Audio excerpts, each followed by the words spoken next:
today we will solve POTD of GFG। तो आज का हमारा क्वेश्चन है सर्च पैटर्न। इसे हमें KMP एल्गोरिदम के थ्रू करना है।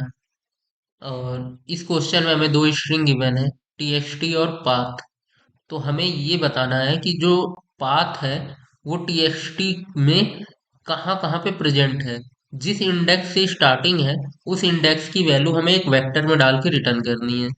जैसे एग्जाम्पल नंबर 1 में जो हमारा TXT है वो है गिग्स फॉर गिग्स, और पाथ जो है हमारा वो है गिग। तो गिग इस TXT में कहाँ कहाँ प्रेजेंट है। तो सबसे पहले शुरू में प्रेजेंट है और लास्ट में प्रेजेंट है। शुरू में किस इंडेक्स पे प्रेजेंट है, तो 0th इंडेक्स पे प्रेजेंट है, और लास्ट में 8th इंडेक्स पे प्रेजेंट है। तो हमें क्या है कि वन बेस इंडेक्सिंग करनी है। तो वन बेस इंडेक्सिंग से हमारे पास जो आउटपुट आएगा वो आएगा 1 और 9। ठीक। तो सिंपली हम इस क्वेश्चन को समझते हैं, और क्वेश्चन को समझने के बाद क्वेश्चन की अप्रोच को समझते हैं।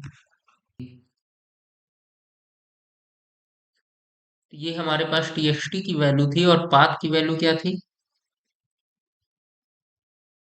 पाथ की वैल्यू थी हमारी गिग। ये गिग सबसे पहले, तो सिंपली ये गिग इस TXT में कहाँ कहाँ प्रेजेंट है उसका हमें इंडेक्स एक वेक्टर में डाल के स्टोर करके रिटर्न करना है। तो इस क्वेश्चन की अप्रोच को समझते हैं कि इस क्वेश्चन को हम लोग अप्रोच कैसे करेंगे। तो हम लोग सिंपली क्या करेंगे कि इस TXT को ट्रैवर्स करेंगे। फॉर लूप लगा लेंगे, फॉर लूप की हेल्प से हम लोग इसको ट्रैवर्स करेंगे। और ट्रैवर्स करते हुए हम लोग इसका एक एक एलिमेंट चेक करेंगे कि इसका इसका कौन सा एलिमेंट जो पाथ के इक्वल है। अगर पाथ के फर्स्ट एलिमेंट के इक्वल हुआ तो फिर हम लोग एक चेक फंक्शन बना लेंगे, जहां पे हम लोग चेक करेंगे कि गिवन स्ट्रिंग जो आई है हमारे पास वो पाथ के इक्वल है कि नहीं है। जैसे इसमें हम लोग सिंपली एक इफ कंडीशन डालेंगे, और TXT का TXT के एलिमेंट को चेक कर लेंगे क्या वो इक्वल इक्वल है पाथ के 0th एलिमेंट से।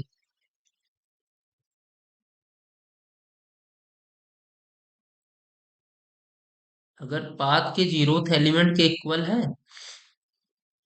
तो फिर हम लोग क्या करेंगे कि एक फंक्शन कॉल कर लेंगे चेक, और चेक कर लेंगे। चेक में भेजेंगे TXT को,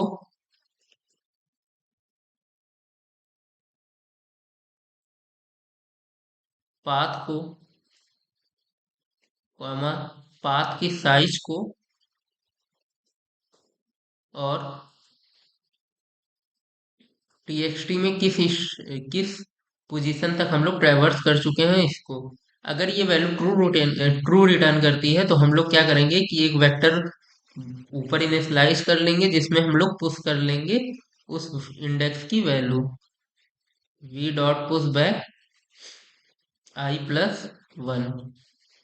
तो ये हम लोग सिंपली पुश करवा लेंगे वेक्टर में, और इसके बाद हम लोग सिंपली फॉर लूप के बाहर उस वेक्टर को रिटर्न कर देंगे।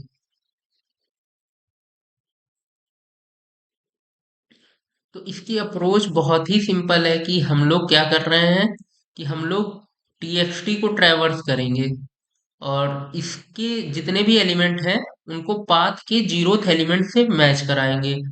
जैसे कि सबसे फर्स्ट एलिमेंट जो है G, वो मैच कर जाएगा 0th एलिमेंट से। तो हम लोग कॉल कर देंगे चेक फंक्शन, और चेक फंक्शन में क्या होगा कि चेक फंक्शन में हमारा TXT जाएगा और पाथ फंक्शन जाएगा, जो कि आपस में चेक होगा कि वो दोनों आपस में इक्वल हैं कि नहीं है। अगर वो सब आपस में इक्वल हैं तो फिर वहां से रिटर्न होगा ट्रू। रिटर्न होते ही हमारे वेक्टर में क्या स्टोर हो जाएगा? 1। नेक्स्ट एलिमेंट ई जो कि 0th एलिमेंट के इक्वल नहीं है, फिर ई जो कि 0th एलिमेंट के इक्वल नहीं है, के भी नहीं है, एफ भी नहीं है, ओ भी नहीं है, आर भी नहीं है, जी है। तो जी भी हमारा स्टोर हो जाएगा। जी हमारा स्टोर जी के जी जिस इंडेक्स पे है वो इंडेक्स हमारा स्टोर हो जाएगा वेक्टर में। और वेक्टर में जो वैल्यू आ जाएगी वो हो जाएगी 1,9। और यही हमारा आउटपुट है। तो इस क्वेश्चन की अप्रोच आप समझ गए होंगे कि हमें बस टीएक्सटी को ट्रैवर्स करना है और उसके कैरेक्टर को पाथ के जीरोथ कैरेक्टर से मैच करना है। अगर उसका कोई भी कैरेक्टर पाथ के जीरोथ कैरेक्टर से मैच कर रहा है तो एक हम लोग चेक फंक्शन बनाए हैं जिसमें हम लोग इन दोनों स्ट्रिंग को भेजेंगे और वहां पे वो चेक करके बता देगा कि ये जो हमारा स्ट्रिंग है वो टीएक्सटी में प्रेजेंट है कि नहीं है। अगर प्रेजेंट है तो वहां से ट्रू रिटर्न होगा। तो ट्रू रिटर्न होने के बाद हम लोग सिंपली उस इंडेक्स को वेक्टर में स्टोर करा देंगे और स्टोर करवाने के बाद हम लोग रिटर्न कर देंगे। तो समझते हैं कोड से। तो ये हमारा वो चेक फंक्शन है जिसमें हम स्ट्रिंग दोनों स्ट्रिंग को ले रहे हैं और पाथ का साइज ले रहे हैं और कहाँ तक हम ट्रैवर्स कर चुके हैं टीएक्सटी को वो ले रहे हैं। उसके बाद हम लोग सिंपली उसको चेक कर लेंगे और चेक करने के बाद अगर किसी भी टाइम पे किसी भी समय जो स्ट्रिंग जो टीएक्सटी है उसका कोई भी कैरेक्टर एसटीआर में मतलब पाथ के इक्वल नहीं होता है तो फिर हम लोग क्या करेंगे कि हम लोग फॉल्स रिटर्न करेंगे वरना हम लोग ट्रू रिटर्न कर देंगे। और एट द एंड में हम लोग अपने वेक्टर को रिटर्न कर देंगे जिसमें हम लोग इंडेक्स की वैल्यू स्टोर करवाए हैं। तो इसको हम लोग सिंपली सबमिट करते हैं और ये यहाँ पे सबमिट हो जाए। यहाँ पे ये सक्सेसफुली सबमिट हो गया है। तो मिलते हैं नेक्स्ट वीडियो।